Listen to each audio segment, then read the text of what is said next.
참미예수님, 매일 강론을 올리는 집사 파더입니다. 오늘은 2020년 11월 25일 연중제 34주간 수요일입니다. 저번 주와 더불어서 이번 주에도 계속해서 요한 묵시록의 이야기가 나오고 있습니다.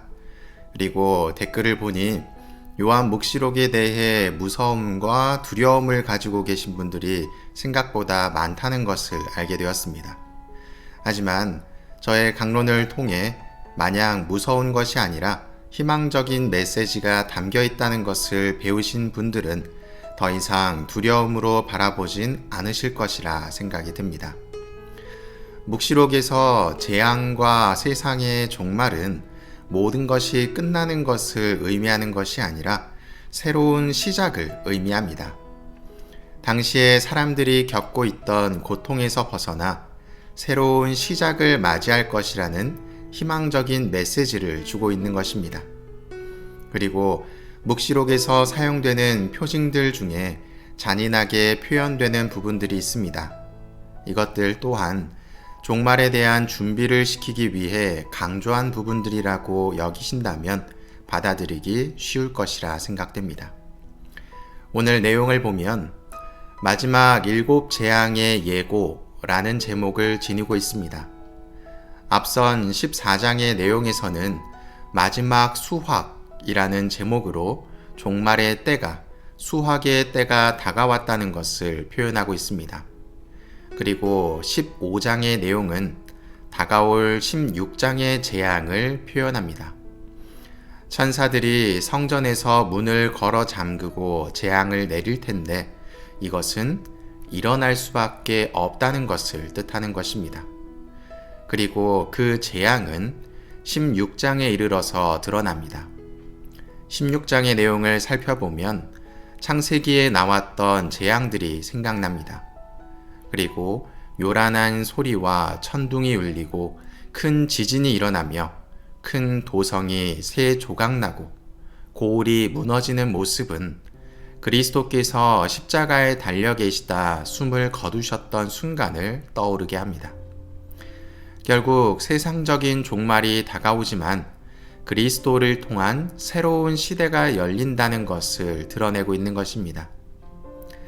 오늘 복음은 루카복음 21장 12절에서 19절의 말씀입니다.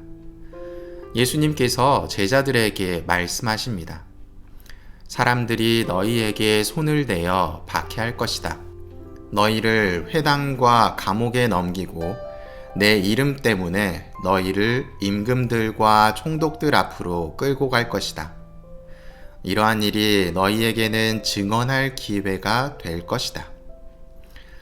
예수님께서 돌아가시고 난 뒤에 닥치게 될 다양한 고난을 이야기합니다.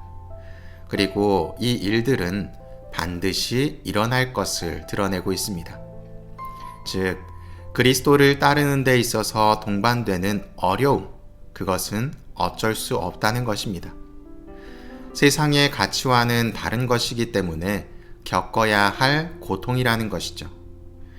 그러나 이러한 어려움 속에서 내가 무엇인가를 극복하려고 노력하지 말라고 하십니다.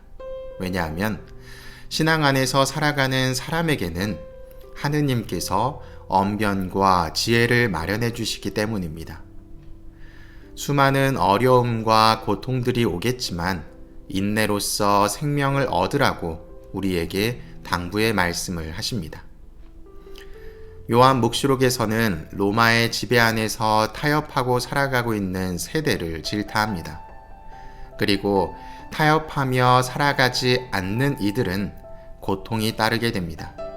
그러나 하느님의 때가 되면 반대로 타협하던 이들에게 고통과 어려움이 생기게 되고 고통 중에서도 그리스도를 따르던 이들에게는 희망이 생긴다는 메시지를 주고 계십니다. 오늘 복음도 마찬가지입니다. 신앙으로 삶을 살아가는 사람들은 세상에서 고통을 받겠지만 그것을 인내하며 참아낸다면 생명을 얻게 된다는 가르침을 주고 계십니다. 신앙은 그렇습니다. 참고 인내하고 감내하는 모습 안에서 무엇인가를 얻게 됩니다.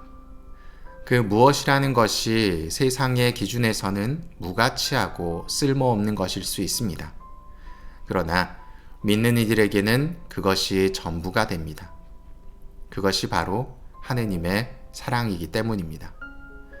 올바른 신앙 안에서 얻는 고통은 더욱 값진 보상을 가져다 주십니다. 용기를 내어 흔들리지 않는 신앙인의 모습을 갖추도록 합시다.